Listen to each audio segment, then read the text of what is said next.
বসে বসে লোকটি মনের আনন্দে মাংস খাচ্ছে, কিন্তু সে নিজেও জানে না তার পিঠ পিছে কী হচ্ছে। হঠাৎ সে দেখতে পেল একটি নলের মাধ্যমে তার মাংসের ঝোল চুরি হয়ে যাচ্ছে এবং অপোজিটে একজন বসে মনের আনন্দে রুটি এবং মাংসের ঝোল খাচ্ছে। সে তখনই একটা বুদ্ধি প্ল্যান করে তাকে শাস্তি দেওয়ার জন্যে, এবং পাশে ছিল ফুটন্ত গরম জল। সে মনে মনে ভাবলো এই জলটা দিয়েই তাকে শাস্তি দেবে। এই ভেবেই সে মোটামুটি কেটলিটা আস্তে আস্তে উপরে তুললো। মাই গড, এ কী করতে চলেছে? এ আজকে নিশ্চয়ই এর গলা বুক জ্বলে, এ আজকে নিশ্চয়ই মরবে। দেখ কেমন লাগে, চুরি করার ফল আজকে।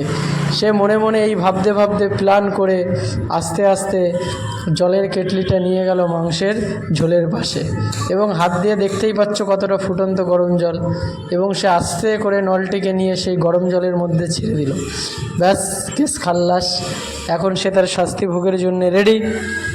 সে ওই দিক থেকে যখন আবার রুটির সঙ্গে আস্তে আস্তে যখন জলটা টান দিল, তখন লে হালুয়া, এ কি, তার মুখ টুক জ্বলে গেল। এমনকি পায়ের উপরে যে গরম জল পড়েছে তাতেও তার পা মুখ সব একসাথে পড়ে গেল। হায় হায় হায়, এ কি হলো?